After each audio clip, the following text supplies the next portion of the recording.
Google പേ ഉപയോഗിക്കുന്നവരാണോ നിങ്ങൾ? എങ്കിൽ നിങ്ങൾക്ക് പണി കിട്ടാൻ പോവുകയാണ്. 2000 രൂപയ്ക്ക് മുകളിലുള്ള വാണിജ്യ UPI ഇടപാടുകൾക്ക് ഫീസ് ചുമത്താനുള്ള നിർദ്ദേശമാണ് ഇപ്പോൾ സർക്കാരിന്റെ പരിഗണനയിലുള്ളത്. രാജ്യത്ത് ഡിജിറ്റൽ പണമിടപാടുകൾ സർവ്വസാധാരണമായി മാറിയ പശ്ചാത്തലത്തിലാണ് വ്യാപാരികളെയും ഉപഭോക്താക്കളെയും ബാധിക്കുന്ന ഈ പുതിയ നിർദ്ദേശം.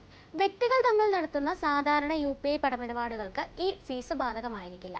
പകരം കച്ചവട സ്ഥാപനങ്ങളിലോ ബിസിനസ് ആവശ്യങ്ങൾക്കോ നടത്തുന്ന വാണിജ്യ അഥവാ മെർച്ചന്റ് ഇടപാടുകളിൽ 2000 രൂപയ്ക്ക് മുകളിൽ വരുന്ന തുകകൾക്കാണ് ഈ ഫീസ് ചുമത്താൻ ആലോചിക്കുന്നത്.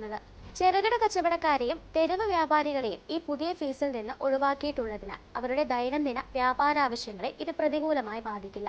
എന്നാൽ വൻകിട റീറ്റെയിൽ സ്ഥാപനങ്ങൾ, ഷോപ്പിംഗ് മാളുകൾ, ഇ-കൊമേഴ്സ് പ്ലാറ്റ്ഫോമുകൾ എന്നിവ 2000 രൂപയ്ക്ക് മുകളിലുള്ള ഓരോ വാണിജ്യ ഇടപാടിനും നിശ്ചിത ശതമാനം ഫീസ് നൽകേണ്ടി വരും. ഇത് ഇത്തരം വൻകിട സ്ഥാപനങ്ങൾക്ക് പ്രവർത്തന ചെലവിൽ വർധനവുണ്ടാകുമെങ്കിലും ഡിജിറ്റൽ പേയ്മെന്റ് സംവിധാനം കൂടുതൽ കാര്യക്ഷമമായി മുന്നോട്ട് കൊണ്ടുപോകാൻ സഹായിക്കും. ഫോൺ പേ, ഗൂഗിൾ പേ തുടങ്ങിയ ഡിജിറ്റൽ ആപ്പുകൾക്കും ബാങ്കുകൾക്കും സെർവർ പരിപാലനത്തിനും സാങ്കേതിക വികസനത്തിനും ആവശ്യമായ നിശ്ചിത വരുമാനം ലഭിക്കാൻ ഈ പരിഷ്കാരം വഴിയൊരുക്കും.